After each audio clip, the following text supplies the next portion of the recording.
نحمده ونصلي على رسوله الكريم اما بعد فاعوذ باللہ من الشیطان الرجیم بسم اللہ الرحمن الرحیم۔ امید ہے سب خیر و عافیت سے ہوں گے۔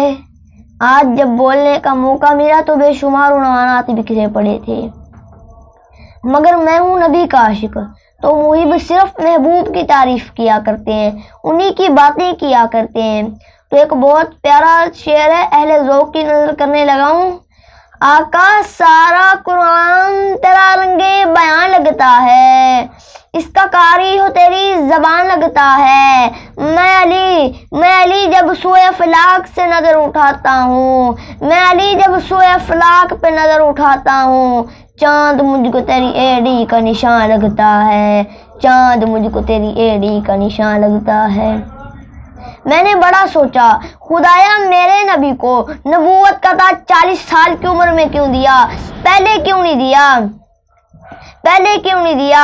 دیکھیں کہیں تو رب کی قدرت، بچہ بچپن میں بول دیتا ہے، جیسے حضرت مریم علیہ السلام حضرت عیسیٰ کو گود میں لے کر آئی تو لوگوں نے بہتان لگانے شروع کر دیے، کس کا بیٹا ہے، کہاں سے لائی ہو؟ تو حضرت عیسیٰ علیہ السلام 1 ماہ یا چند دن کے تھے، تو اپنی چادر سے ننھی سی انگلی نکال کر کہنے لگے، قال انی عبد اللہ، کہا میں اللہ کا بندہ ہوں۔ اگر اس بحث میں پڑے یہ کافی لمبی ہو جائے گی، میرا انداز ہے میں صرف جھلکیاں پیش کرتا ہوں۔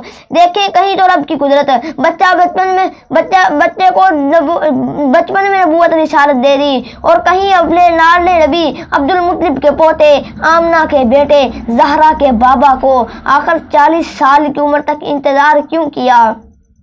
میں تصور کی دنیا کا عادی ہوں۔ میں نے تصور میں خدا کی بارگاہ میں عرض ہو کر کے کہا، خدایا میرے نبی کو نبوت کا تاج 40 سال کی عمر میں کیوں دیا؟ اتنا انتظار کیوں آخر؟ میرا خدا، میں تصور کرتا ہوں خدا مسکرائے ہوں گے اور کہا ہوگا، میں قرآن نازل کرنے سے پہلے مکہ میں ایک چلتا پھرتا قرآن بنانا چاہتا تھا۔ جب مکہ والوں کو قرآن کی تفسیر چاہیے ہوتی تو وہ حضور کو دیکھتے، اگر حضور کو لکھی ہوئی صورت میں دیکھنا چاہیں تو قرآن کو دیکھتے۔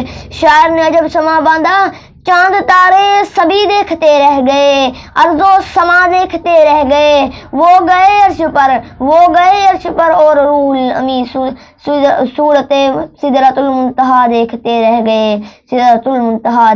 رہ گئے۔ آقا معراج پر گئے، نمازوں کا تحفہ لیا، بیت المقدس میں گئے، نبیوں کی امامت کی، رب سے ملاقات کی۔ میں پہلے بتایا میرا انداز ہے میں صرف جھلکیاں پیش کرتا ہوں۔ جب واپس آنے لگے تو رک گئے اور سوال کرنے لگے، اے میرے مالک، میں یہاں آیا، جبریل لے کر آیا، براق کی سواری کی، میں واپس مدینہ منورہ جاؤں گا، میں واپس زمین پر جاؤں گا، میری بات پر یقین کون کرے گا؟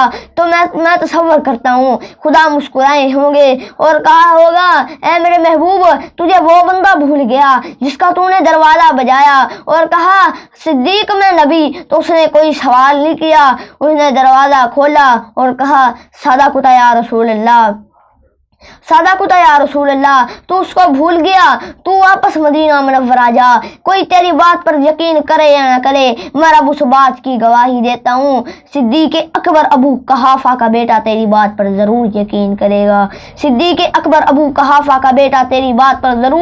کرے گا، حضور آئے صدیق اکبر کے پاس، کہنے لگے رات جبریل آیا تھا، فکرہ سن کر یہ نہیں کہا آیا ہوگا، کہا آیا تھا، حضور نے کہا ساتھ براق بھی لایا تھا، کہا لایا تھا، صدقت یا رسول اللہ، آپ نے کہا میں نے نبیوں کی امامت کی، جنت دیکھی، جہنم دیکھی، رب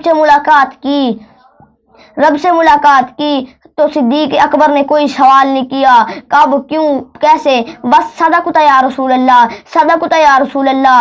اصل عاشق کا حق تو وہ ادا کر گئے، ہم صرف نعرہ لگاتے ہیں، غلام ہیں رسول کے غلام ہیں، غلامی رسول میں موت بھی قبول ہے، نہ ہو تو عشق مصطفیٰ تو زندگی فضول ہے، لیکن اصل عاشق کا حق تو وہ ادا کر گئے،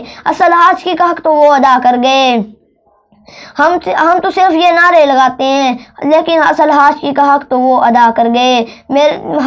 اسی لیے تو رب نے ان کی نبی کی حیات مبارکہ کا عکس ڈالا۔ آئیں میں بتاتا ہوں، جتنا ذہن میں ہے صرف اتنا ہی بتاؤں گا۔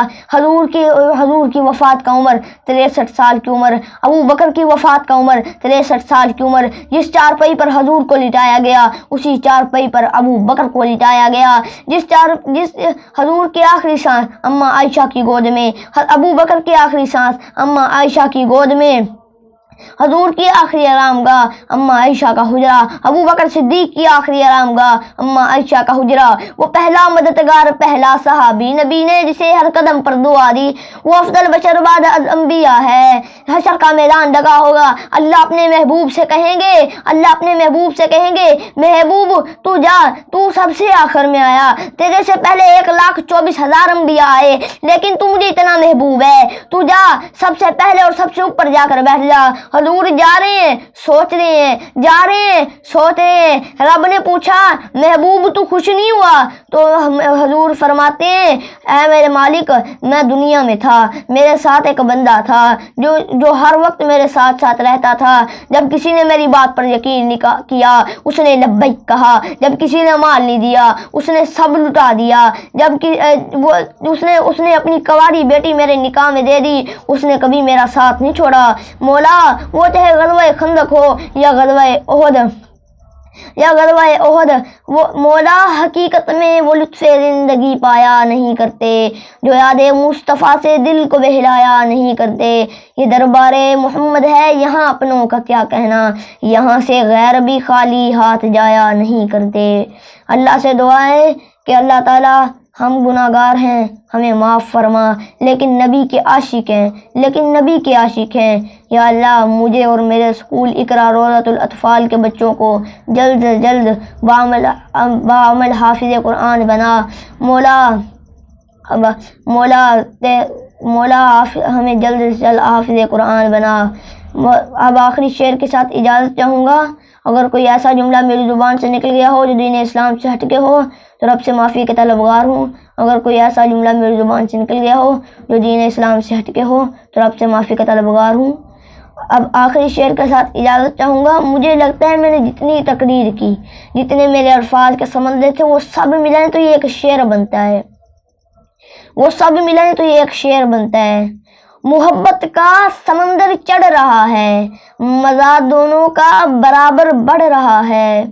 میں چاہتا ہوں وہاں جائیں جہاں میں لے کے جانا چاہ رہا ہوں۔ محبت کا سمندر چڑھ رہا ہے، مزہ دونوں کا برابر بڑھ رہا ہے۔